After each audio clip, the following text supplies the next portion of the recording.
Et salut tout le monde, j'espère que vous allez bien. Comme d'habitude, on se retrouve pour la position du jour, donc je vais vous la débriefer en détail. On va tout d'abord en 1 heure, comme d'habitude. Le but, c'est de trouver un élément clé et une tendance. Donc en 1 heure, qu'est-ce que je vois? Je vois qu'on est sur une tendance baissière, on le voit tous ici, hein. Des hauts de plus en plus bas et des bas de plus en plus bas également, ce qui fait que je vais rechercher une vente. Qu'est-ce qui m'intéressait? Une fois que je savais que je cherchais une vente, je cherchais un point d'intérêt, c'est-à-dire une zone sur laquelle je pouvais chercher ma vente.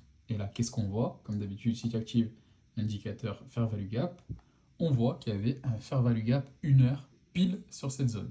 Donc on le voit ici, vous avez le Fair Value Gap. Pour ceux qui ne savent pas ce que c'est un Fair Value Gap, vous allez sur ma chaîne, et elle est là la chaîne, vous avez une vidéo qui vous explique en détail comment ça fonctionne.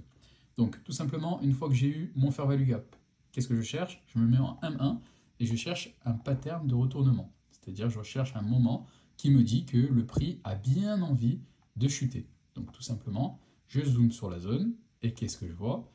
On va zoomer bien comme il faut.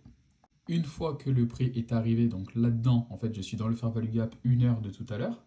Donc une fois que je suis arrivé dans le Fair Value Gap, c'est-à-dire ici, j'attendais tout simplement des éléments qui me disent que le prix allait se retourner. Donc on le voit ici, le prix a commencé à descendre, il a commencé à partir, mais je n'ai pas eu de changement de structure qui m'intéressait. Donc j'ai préféré patienter pour voir s'il y avait un deuxième moment. Et effectivement, j'ai bien fait, puisqu'on voit que le prix est revenu, il a chassé toute la liquidité qui était ici, et ensuite il a fait son vrai mouvement. Donc moi, ce qui m'intéresse, vous le savez, c'est d'avoir un changement de structure en M1, qui pour moi s'est fait à ce niveau-là, avec cette bougie, vous le voyez, cette bougie de displacement, si je zoome un petit peu. Donc cette bougie-là montre la volonté des vendeurs de prendre la main sur le marché. Et donc j'ai patienté, encore une fois, je n'ai pas voulu me précipiter sur cette position. On voit que le prix est revenu dans une zone, ici, et ce qui m'a intéressé, c'est là où j'ai voulu prendre ma position, c'est qu'on voit qu'il n'a pas réussi à clôturer au-dessus de ce dernier high. Donc je me suis dit, sois patient, c'est la fin de journée, ne te précipite pas.